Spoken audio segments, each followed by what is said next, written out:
Mr Chromebook, have you been experiencing any changes in your personality?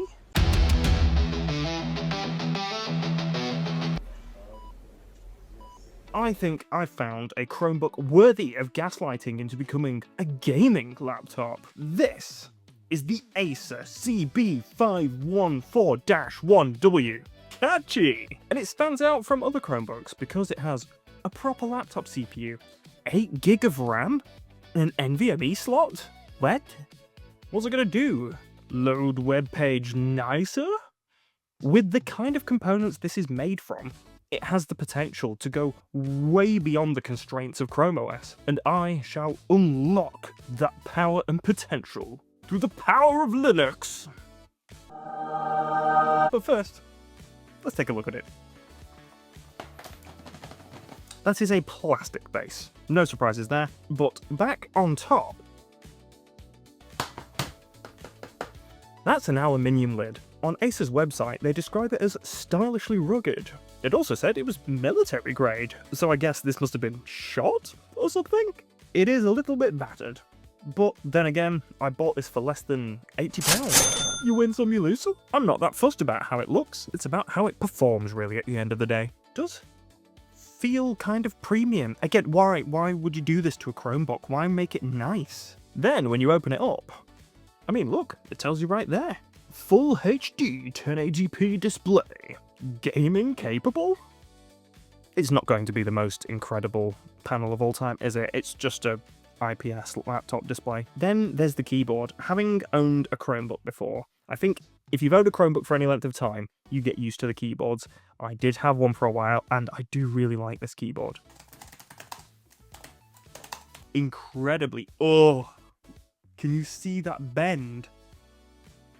Oh, they did cheap out some parts of this Chromebook. Nice aluminium top, a flexible frame, and then not the largest touchpad in the world, but look, it says it round here. Gorilla Glass. Why? Why do you have this? Don't understand. And over here, a fingerprint scanner. If this was a laptop, perfectly reasonable, but it's not. It's a Chromebook. Okay, let's have a little look at connectivity. On this side, we've got a USB 3 port and a microSD card slot. Then on the other side, a headphone jack, HDMI port, and 2 USB-C ports. Not just USB-C, Thunderbolt 4. I never considered I could plug an eGPU into this. This seems so stupid, but I could do it. Maybe in a future video. It is, however, what's on the inside that really counts though, so let's crack it open and have a look. Hey, I fix it. Fancy giving me a better screwdriver set? Then I could show it handily taking out these screws. I'm sure it would do a far better job than this little thing I'm using would. Who needs a prying tool when you've got hands? Yes. Well, would you look at that? It's even got active cooling, look at that, a fan. Chromebooks aren't supposed to have fans, they're supposed to be mobile processors. And that's where this one is really different, because under there is an i5 1135 G7, which is an 11th gen Intel laptop processor. Laptop. From looking this up, I found out that you can actually get this configured with an i7. Genuinely makes me quite angry. The 1135 G7 was actually really common in business laptops like HP EliteBooks. That CPU is paired up with these here. That's 8 GB of LPDDR4X, 4266 megatransfers per second. So that gives us an exciting opportunity to see how far we can push this. And then we've got storage. It's hidden under that motherboard ribbon cable. Shall we pull it out and have a quick look?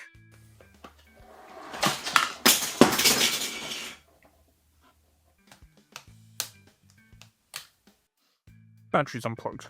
Now we're safe. As you can see, an NVMe slot. But that isn't the NVMe that came with this Chromebook. I've already swapped it out for a Lexar. That's a 512GB PCIe Gen 3x4. And that's where a lot of my argument really comes from for this being more than a Chromebook. Why would you put that feature in? It doesn't make any sense. Unless you wanted someone like me, a moron, to turn it into something better. Putting a different operating system on this isn't just a cut and dry, straightforward thing, and that's because Chromebooks don't have a BIOS. Another reason for why they're not real laptops. However, I found out about Mr Chromebox's website, and on there was a list of Chromebooks that you could flash a BIOS onto. I understand it. Chrome OS is a lockdown, wonderful safe haven, great for education. I want to do what I want with my hardware. So a huge thank you to Mr Chromebox and everyone involved in that project for making this possible. Now, there's a lot of information on Mr Chromebox's website, but one particular page sums it up beautifully. The firmware flashing TLDR page. Step 1, enable developer mode on your Chromebook. Step 2, disable write protections, which in the case of this Chromebook meant just unplugging the battery. Number 3, run the firmware utility script provided by Mr Chromebox. Number 4, the script will prompt you to make a backup of your stock firmware. That is so that you can revert back to Chrome OS should you wish to. And then number 5, assuming there's no errors, you power off the device using the script menu option. And then you're ready to boot up into a proper BIOS from which you can install a different operating system.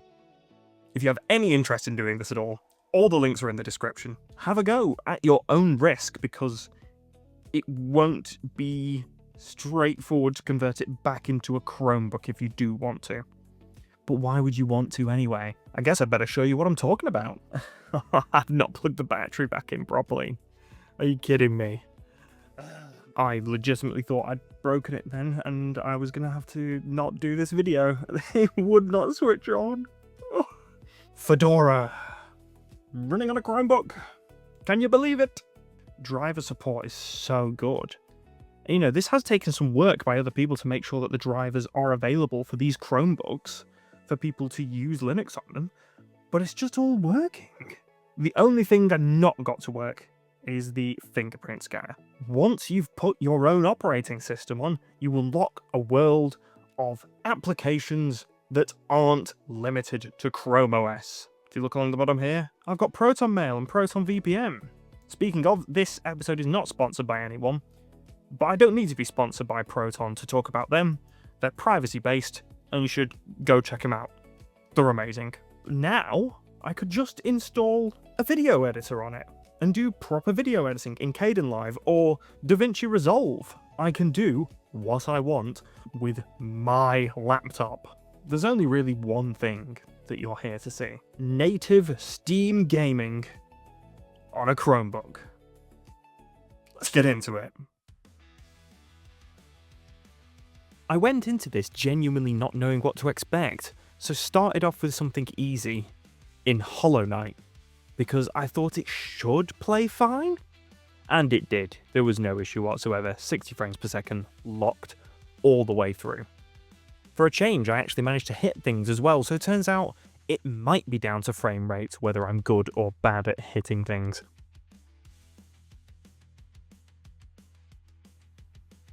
No way! Yes, that's right, Skyrim Special Edition. And on a whim, I decided to put everything on max settings. And it performed admirably. 18 frames per second at the bottom end, but at the top end of things it was hitting over 30 frames per second.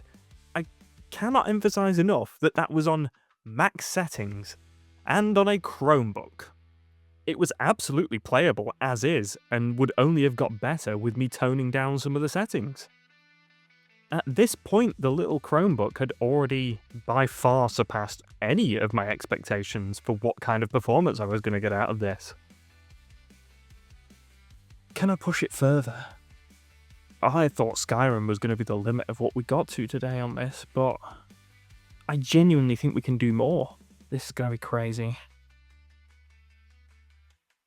No way. Are you kidding me? Yes, The Witcher 3 in all of its glory, running natively on a Chromebook. Unlike Skyrim, most of the settings were toned all the way back in The Witcher 3 to try and get this kind of performance. And by this performance, I mean high teens, low 20s in terms of frame rate. Remember, this is at 1080p, and this is a Chromebook. And this is the next-gen release of The Witcher 3 that came out in 2022 as a major update to the 2015 version. That being said, it is not a completely modern title. So maybe I needed to try something newer.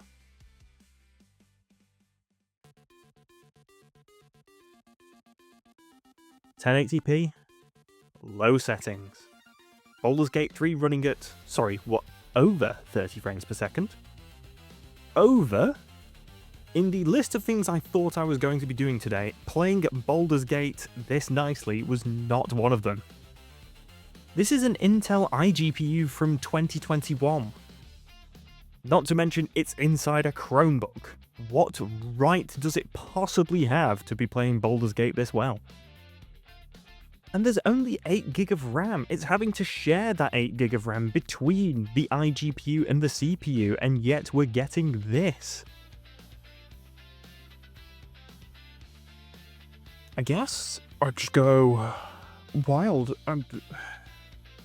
Look, that was low settings. That was every low setting I could possibly set, but that was crazy. You've got to try Cyberpunk. There's no way. And yet, here it is, Cyberpunk 2077, on the whole, playing in excess of 20 frames per second. Now, granted, whatever the opposite of cranking the settings is, that is what I did to make this work. And it's at 720p. But I can officially say that I have natively run Cyberpunk on a Chromebook. The evidence is here. And the evidence clearly suggests that Chromebooks are gaming beasts capable of playing any modern game. What I will say from this is that Intel iGPUs, particularly from this period, are given a bad rap, but this has performed way beyond anything I could have anticipated. My last experience with iGPUs was from 2015 kind of models of laptops, and this performance level is so far beyond anything I could have expected back then. And considering how good Intel's new silicon is supposed to be, maybe we'll be getting some incredibly powerful gaming Chromebooks in the future? Ugh. So there we have it. I successfully gaslit my Chromebook into thinking it was a gaming laptop. That was insane. Native Steam gaming on a Chromebook from 2021. I've got to say, my expectations were at rock bottom, and it just blew me away. So I hope you have enjoyed today's video, an exploration into what Chromebooks are really capable of. I've been Joe. This has been the Acer Chromebook 514-1W. And I will see you in the next one. See you later.